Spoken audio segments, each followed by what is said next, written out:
দেশে ইসলাম বিরোধী কোনো আইন প্রণয়ন যাতে না হয়, মামুনুল হক প্রস্তাব রেখেছেন এবং 2বারের বেশি প্রধানমন্ত্রী থাকতে পারবে না এমনও প্রস্তাব রেখেছেন প্রধান উপদেষ্টার কাছে। তো চলুন আমরা ভিডিওটি শুরু করি। নীতিমালা আইন প্রণয়নের ক্ষেত্রে ইসলাম বিরোধী কোনো নীতি আইন যেন প্রণয়ন না হয় সে বিষয়ে আমরা প্রস্তাবনা এবং দাবি জানিয়েছি। হেফাজতে ইসলামের বিভিন্ন আন্দোলনে 2013 সাল, 16 সাল এবং 2021 সালে বহু মামলা, আমাদের অনেক হতাহত রয়েছে, শত শত মানুষ আমাদের হতাহত হয়েছে, তাদের অনেকের সন্ধানও এখন আমাদের কাছে নেই। সেই মামলাগুলো যেন অতি দ্রুত, এবং সেটির জন্য আমরা 1 মাসের একটি সময় সীমা আমরা ওনার কাছ থেকে চেয়েছি, যে 1 মাসের মধ্যেই যেন এই সকল মামলাগুলো যেন প্রত্যাহার করা হয়।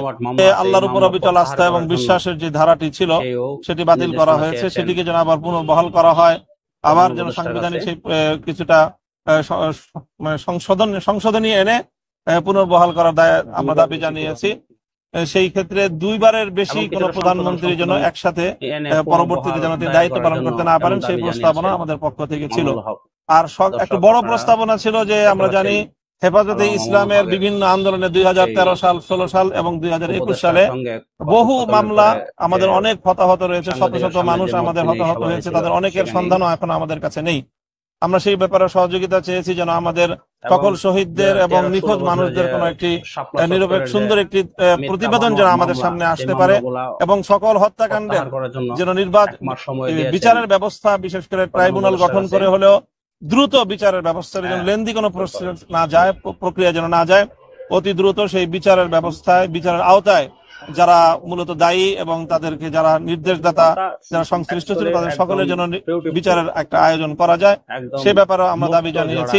সারা দেশের কোন নীতিমালা আইন প্রণয়নের ক্ষেত্রে ইসলাম বিরোধী কোন নীতি আইন যেন প্রণয়ন না হয় সেই বিষয়ে প্রস্তাবনা এবং দাবি জানিয়েছি। এবং হেফাজতে ইসলামের সকল মামলাগুলো, প্রায় 3 শতাধিক মামলা দেশব্যাপী 2013 সাল থেকে 2021 সাল পর্যন্ত হেফাজতে ইসলামের নেতাকর্মীদের বিরুদ্ধে দায়ের হয়েছে। সেই মামলাগুলো যেন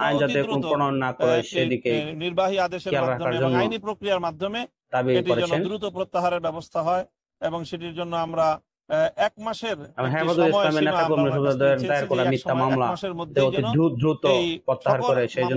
প্রত্যাহার করা হয়। মাননীয় প্রধান উপদেষ্টা আমাদের সকল দলের বক্তব্যগুলো খুব ধৈর্য সহকারে শুনেছেন এবং অত্যন্ত সৌহার্দ্যপূর্ণ আন্তরিক পরিবেশে আমাদের এই বৈঠক সম্পন্ন হয়েছে। তিনি আমাদের সকলকে ধন্যবাদ জানিয়েছেন এবং আগামী দিনে অন্তর্বর্তীকালীন সরকারকে রাষ্ট্র পরিচালনায় সহযোগিতা করার জন্য তিনি আহ্বান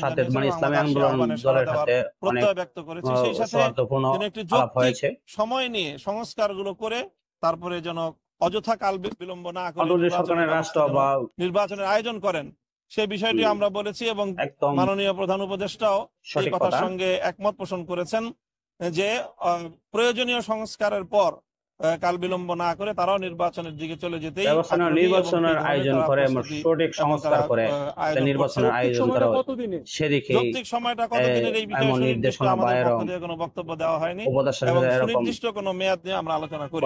দর্শক, আমার ভিডিওটি ভালো লাগে অবশ্যই লাইক, সাবস্ক্রাইব করবেন। সবাই ভালো থাকবেন, সুস্থ থাকবেন। এখানে বিদায় নিচ্ছি। আল্লাহ হাফেজ।